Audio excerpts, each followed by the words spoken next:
धर्मनगरी में मुख्यमंत्री नायब सैनी ने संत गुरु रविदास जी की 649वीं जयंती के राज्य स्तरीय कार्यक्रम को किया संबोधित। कहा कि गुरु रविदास जी के समानता, समरसता व सामाजिक न्याय के सिद्धांतों पर चलते हुए अंत्योदय के लिए वचनबद्ध है केंद्र व प्रदेश सरकार।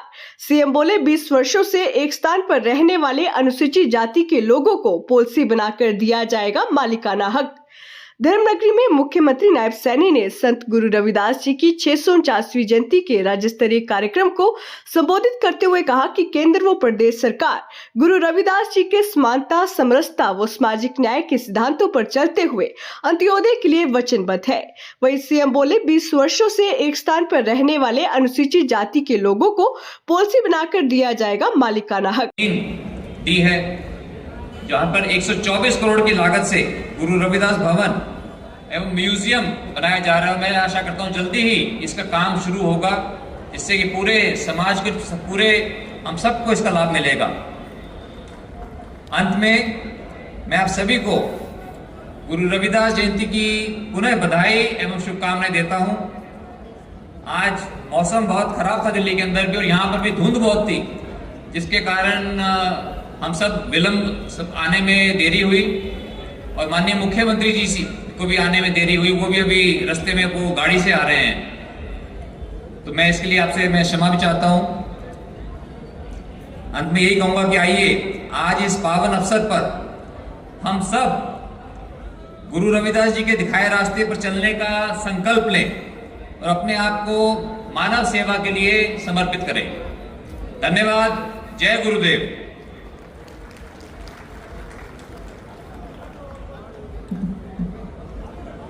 सांस्कृतिक, संवैधानिक, शैक्षणिक और वैज्ञानिक गतिविधियों में अभिनवी रुचि लेते हैं, वो आपके अलौकिक व्यक्तित्व का दृष्टिकोण कराती हैं। अब कुछ ही पलों में हमारे बीच होंगे माननीय श्री मनोहर लाल जी,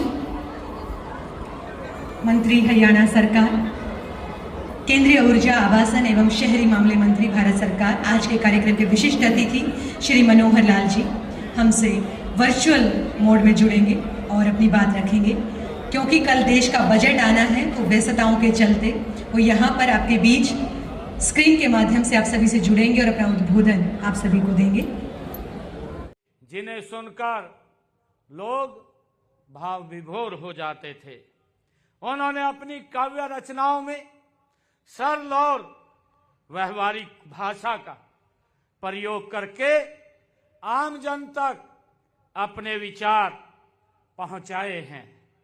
साथियों, उन्होंने भक्ति आंदोलन से समाज सुधार करके साहसिक और ऐतिहासिक काम किया है, जिससे उस समय जाति पाति, अंधविश्वास और ऊंच नीच में उलझे समाज को एक नई दिशा देने का काम संत शिरोमणि गुरु रविदास जी महाराज ने किया है। साथियों, संत शिरोमणि गुरु रविदास जी महाराज किसी एक जाति या संप्रदाय के वो गुरु नहीं थे, वे पूरी मानव जाति के पथ प्रदर्शक थे। साथियों, वो कहते थे कि मनुष्य अपने जन्म या व्यवसाय के आधार पर महान नहीं होता है। मनुष्य तो सामाजिक हित, सद्व्यवहार और परोपकार जैसे गुणों से महान बनता है। ये संत शिरोमणि गुरु रविदास जी बोलते थे।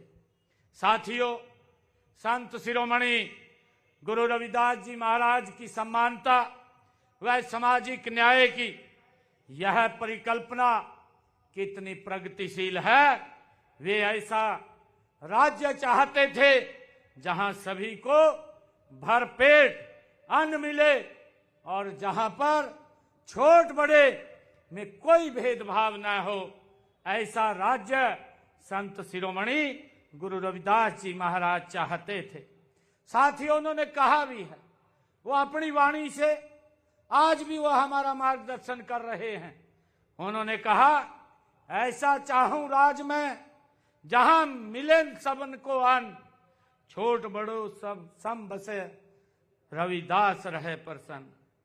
उनके ऐसे संदेश को देश के यशस्वी प्रधानमंत्री आदरणीय नरेंद्र मोदी जी ने सबका साथ, सबका विकास, सबका विश्वास और सबका प्रयास के महामंत्र में उसको पिरोया है। साथियों, अब शिक्षण संस्थाओं के में भी समान अवसर केंद्र स्थापित करना ये जरूरी किया है। साथ के अनुसूचित जाति जनजाति समाज के जो लोग 20 वर्षों से एक स्थान पर निवास कर रहे हैं उन्हें मालिकाना हक दिया जाए। मैं इसके लिए ये कहना चाहता हूं कि एक पॉलिसी बना करके रियायत देने का ये प्रावधान किया जाएगा जो आपने अनुसूचित जाति जनजाति समाज के लिए ये कहा है। साथियों, इसी प्रकार आपने कहा है कि जो एससी कंपोनेंट का प्लान का पैसा है उसको भी ये खर्च किया जाए।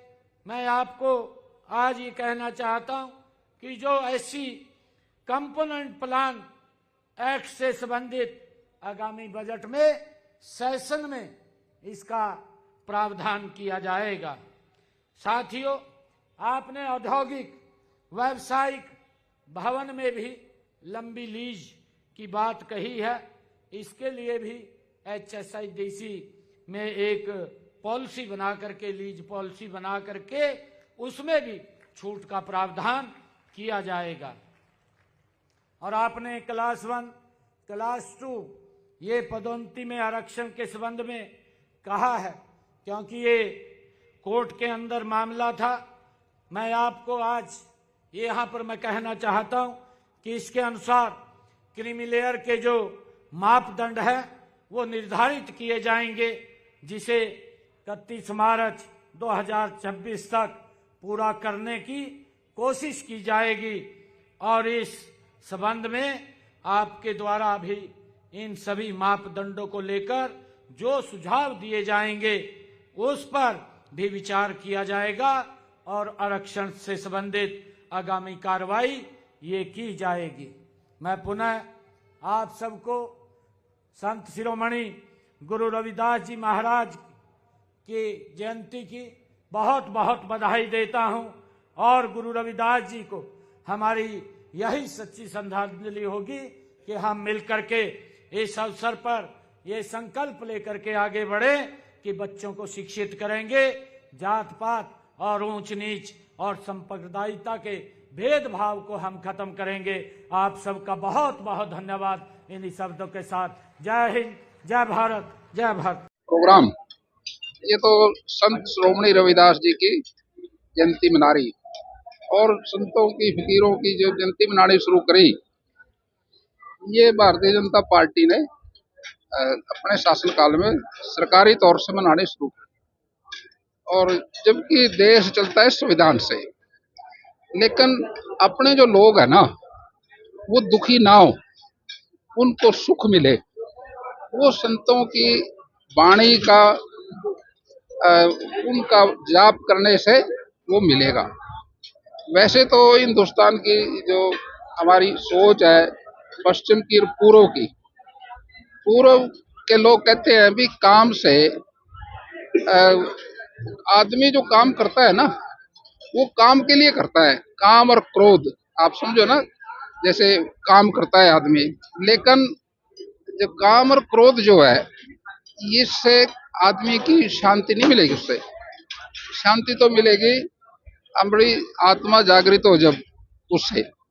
लेकिन पश्चिम और पूर्व में यही एक अंतर है। वो कहते हैं भाई हम काम और क्रोध से निजात नहीं पा सकते, लेकिन हमारे पूर्व के जो संत हुए, बाबा नानक हुए, रविदास जी हुए, कृष्ण जी महाराज हुए, बुद्ध हुए, महावीर हुए, पतंजलि हुए, नागार्जुन जी हुए, ये संतों का देश है। ये यहाँ आदमी सुखी है पहले से देश के अंदर, क्योंकि वो कहते हैं अभी काम और राम।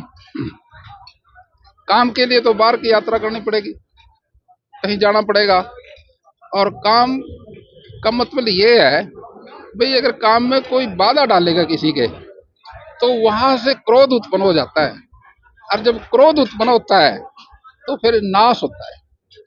तो ये काम और क्रोध से जो हम निजात पा सकते हैं, ये हमारे संत कहते हैं।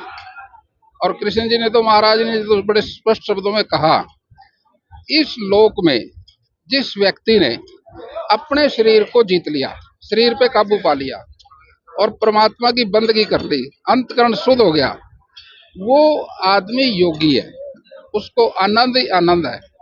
और जो अंदर की यात्रा जो है, उससे हम आनंद प्राप्त कर सकते हैं। लेकिन जब हम ध्यान करते हैं ना, हमारा ध्यान होता नहीं, क्योंकि अंदर निरा कबाड़ा पर है।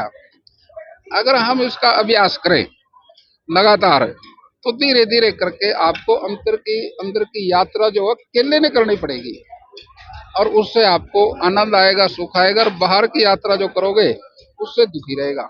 तो ये संतों और फकीरों की जो जयंती मनाते हैं, ये है भी इस देश के लोगों को सुख मिले, इसलिए मनाते हैं। तो आज रविदास जी की जयंती मनाई, वाल्मीकि जी की भी मनाते हैं, उसका भी यही उद्देश्य है। और जितने संत हैं उनकी मनाते हैं, उनका भी यही उद्देश्य है कि हमारे देश का आदमी सुखी रहे, खुश रहे।